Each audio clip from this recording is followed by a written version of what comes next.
আসসালামু আলাইকুম। গতকালকের ভিডিওতে আমরা যেটা দেখছিলাম যে কিভাবে পারফেক্টলি ম্যাচ লেয়ার দেওয়া লাগে। আজকের ভিডিওতে আমরা ইন্টিগ্রেশন কিভাবে করতে হয় আর ভেরিয়েবল কিভাবে ডিফাইন করতে হয় সেটা দিব। তো যাই হোক, ইন্টিগ্রেশন প্রথমে কিভাবে করতে হয় সেটার আগে আমরা এখানে দুটো লাইন দেখা যাচ্ছে, এটা আসলে আমি আগে করেছিলাম। তো এখানে আর কি আগেই লাইন সেগমেন্ট দেওয়া দরকার ছিল।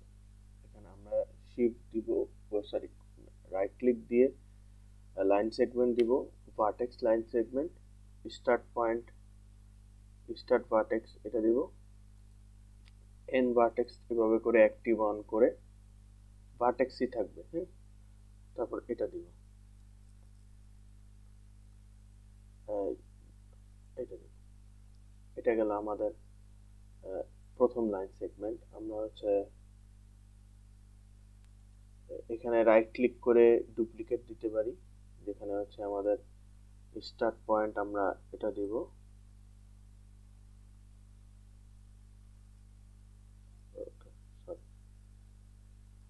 এন্ড পয়েন্ট আমরা এটা দিব, এই যে নিচেরটা পয়েন্ট এটা আছে। তো দুইটা লাইন সেগমেন্ট কেন দিয়েছি সেটা আসলে আপনাদের জন্য বলে রাখি যে এটা হচ্ছে মেশ অ্যানালাইসিসের সময় দেখা যায় এরর দেখায় সাধারণত এই যে সিলিন্ড্রিক্যাল পিএমএল এর ক্ষেত্রে। তো সেটার জন্যই এই লাইন সেগমেন্ট দেওয়া লাগে। তো কেন দেওয়া লাগে সেটা হচ্ছে একটা ব্লগ থেকে দেওয়া।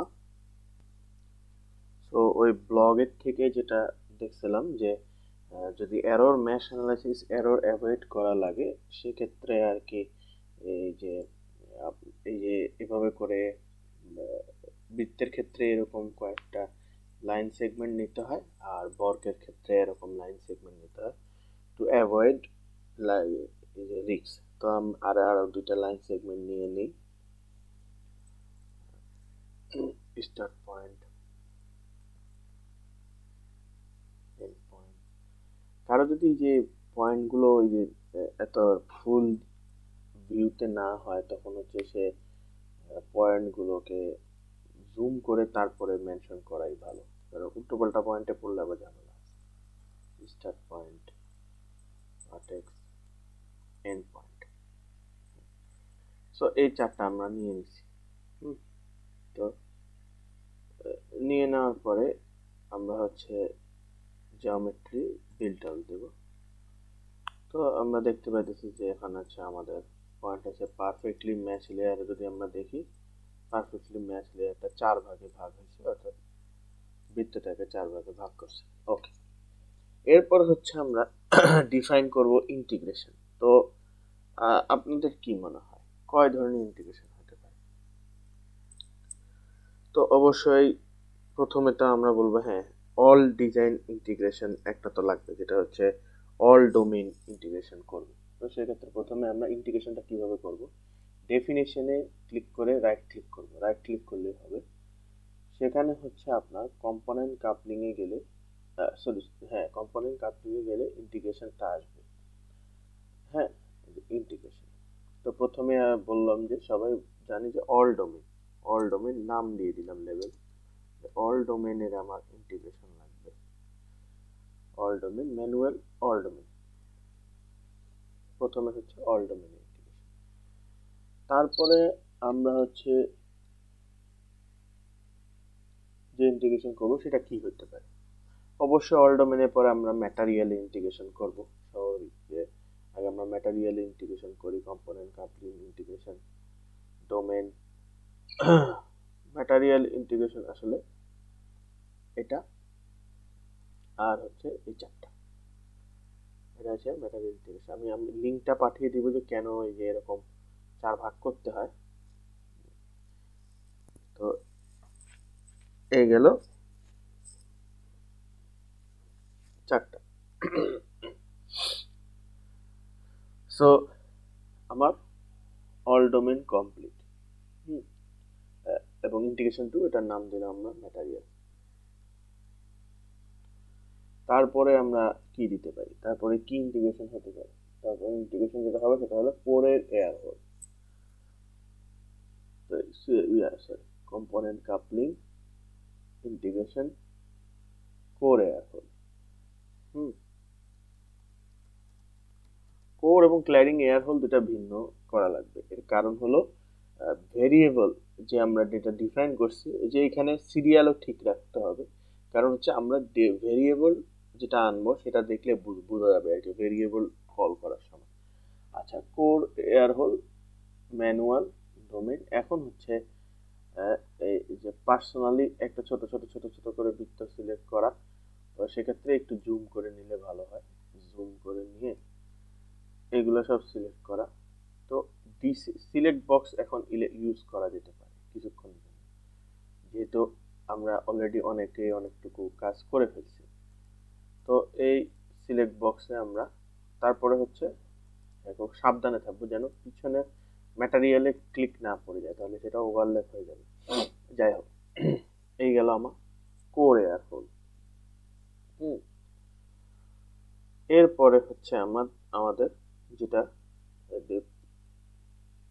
আমাদের চতুর্থ নম্বর যেটা হচ্ছে কম্পোনেন্ট কাপলিং এর ইন্টিগ্রেশন, সেটা হবে ক্ল্যাডিং এয়ার হোল।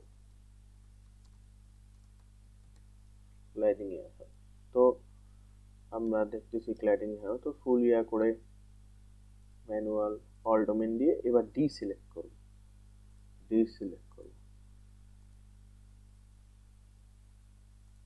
হ্যাঁ, এখন হচ্ছে মাঝখানে কোরের এয়ার হোল গুলো আমরা আবার ডি সিলেক্ট করব। ডি সিলেক্ট বক্স ইউজ করি। ডি সিলেক্ট বক্স আছে, এটা আমরা ইউজ করলাম যে হ্যাঁ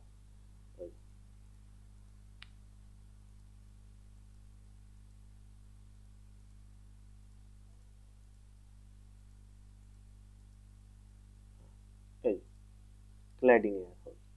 এই গেল আমাদের এই চারটা ইন্টিগ্রেশন।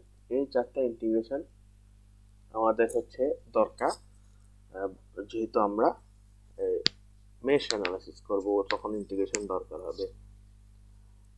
যাই হোক, তো ম্যাটেরিয়াল আমাদের ডিফাইন কমপ্লিট। আমরা আরেকবার দেখে নিই ম্যাটেরিয়াল ডিফাইন আমাদের কমপ্লিট কিনা। Air complete, topaz complete. So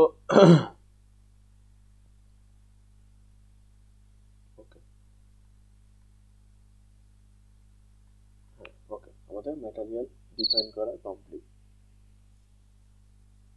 এরপরে আমরা যেটা করব সেটা হলো ভেরিয়েবল ডিফাইন করা। তো এখানের জন্য যে ভেরিয়েবল সেটা টেক্সট ফাইল আকারে আমার কাছে তৈরি আছে, আমি সেটা কল করব। কারো যদি ভেরিয়েবল সম্পর্কে ধারণা নিতে হয়, সেক্ষেত্রে মানে ভেরিয়েবল কিভাবে তৈরি করে না করে এটা নিয়ে আমি কিছু ছোট্ট করে ধারণা দিব আমার ভেরিয়েবল সম্পর্কে, যে কিভাবে আসছে। তো সেক্ষেত্রে সবার উচিত হচ্ছে যে ভেরিয়েবল অলরেডি ডিজাইন যদি তৈরি করা থাকে, তাহলে মানে এটা অলরেডি এটার উপর কাজ করলে সেটা ভেরিয়েবলগুলো রিসার্চ পেপার খাটলেই পাওয়া যায়। আর হচ্ছে যদি নিজের থেকে করতে হয়, সেটা হচ্ছে যে ইন্টিগ্রেশনের উপরে করতে হবে। এই যে ইন্টিগ্রেশন, যে ইন্টপ 1, ইন্টপ 2, ইন্টপ 3, ইন্টপ 4 এই যে চারটা কোড আসছে সেটার উপরে করতে হবে।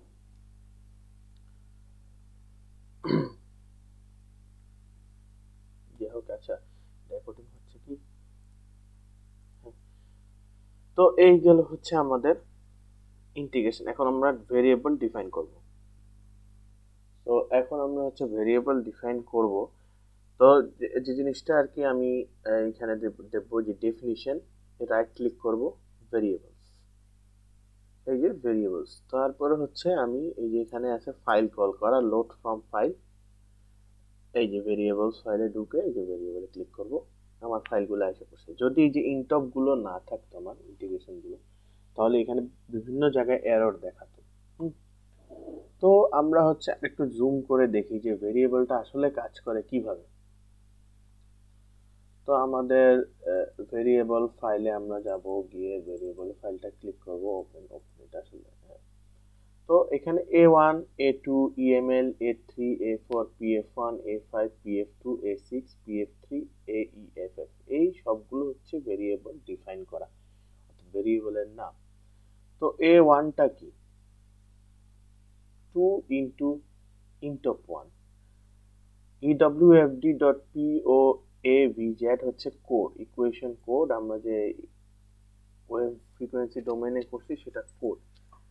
হ্যাঁ, তো 2 * এখন আমরা যদি এখানে দেখি, এই যে এটা হচ্ছে A1, মানে হচ্ছে অল ডোমেইনের দ্বিগুণ করা।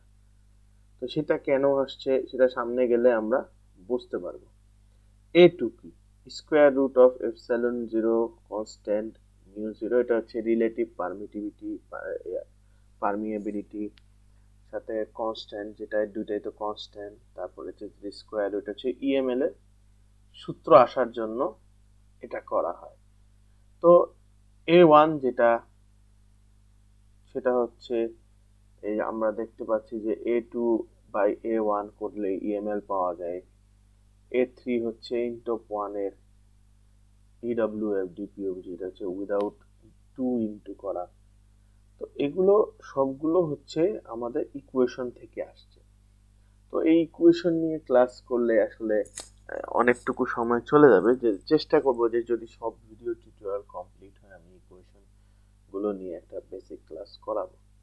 তবে সবাইকে বলবো এটা অ্যাভেলেবল রিসার্চ পেপার আছে, ফোটনিক ক্রিস্টাল ফাইবার ইকুয়েশন কিভাবে আসছে, ম্যাটেরিয়াল লসের, পাওয়ার ফ্র্যাকশনের, এরিয়া, ইফেক্টিভ এরিয়া, এগুলো থেকে ডাটা নেওয়া হয় আর কি। তো যাই হোক, এত বেশি দীর্ঘ করবো না ভিডিও। তো এই যে ভেরিয়েবল এভাবে কল করে ফেলছি আমি।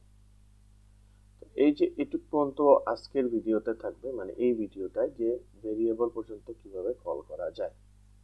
নেক্সট ভিডিওতে মেশ অ্যানালাইসিস করে ডাটা অ্যানালাইসিস আমরা করব ইনশাআল্লাহ। ততক্ষণ পর্যন্ত শিখুন, অন্যকে শেখান কমসল। আসসালামু আলাইকুম, ভালো থাকবেন।